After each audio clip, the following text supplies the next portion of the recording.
ಒಳ ಮೀಸಲಾತಿ ಜಾರಿ ಆಗಬೇಕು ಅಂತ ನಾನು ಮಾತಾಡ್ಬೇಕಾಗಿರೋದು ಈ ಬೀದಿನಲ್ಲ, ಈ ಸರ್ಕಾರ ಕೊಟ್ಟಿರುವಂತ ಸವಲತ್ತಲ್ಲ. ಇದೊಂಥರ ಜೈಲ್, ಇದು ಸರ್ಕಾರವೇ ನಿರ್ಮಾಣ ಮಾಡಿರೋ ಜೈಲ್.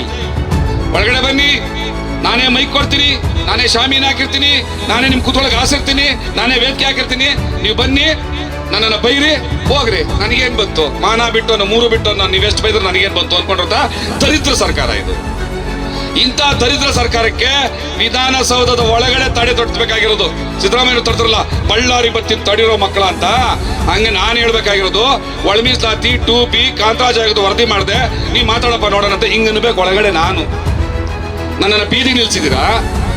ಯಾವನೋ ನಿಮ್ದು ಏನೋ ಓದ್ಪಾಸ್ತಿಗಳನ್ನ ದೋಚ್ಕೊಂಡಿದ್ದಾನಲ್ಲ, ಯಾವನೋ ನಿಮ್ 2B ರಿಸರ್ವೇಶನ್ ಜಾರಿ ಮಾಡದೆ ಬಾಯಿ ಮುಚ್ಕೊಂಡು ಕೂತಿದಾನಲ್ಲ, ಯಾರ್ಯಾರು ನಿಮ್ಮ ಹಕ್ಕುಗಳ ಬಗ್ಗೆ ವರ್ಷಕ್ಕೆ 10,000 ಕೋಟಿ ರೂಪಾಯಿ ರಿಲೀಸ್ ಮಾಡ್ತೀನಿ ಅಂತ ಸಿದ್ದರಾಮಯ್ಯನವ್ರು ಹೇಳಿದ್ರು ಕೂಡ ಇನ್ನೂ ಮಾಡ್ತಾ ಇಲ್ವಲ್ಲ, ಆದ್ರೂ ಅದ್ರ ಬಗ್ಗೆ ಮಾತಾಡದೆ ಒಳಗಡೆ ಬಾಯಿ ಮುಚ್ಕೊಂಡು ಕೂತಿದ್ರಲ್ಲ ನಿಮ್ಮ 10 ಜನ MLAಗಳು, ಉಗಿರಿ ಮಗಕ್ಕೆ ಅವ್ರಿಗೆ.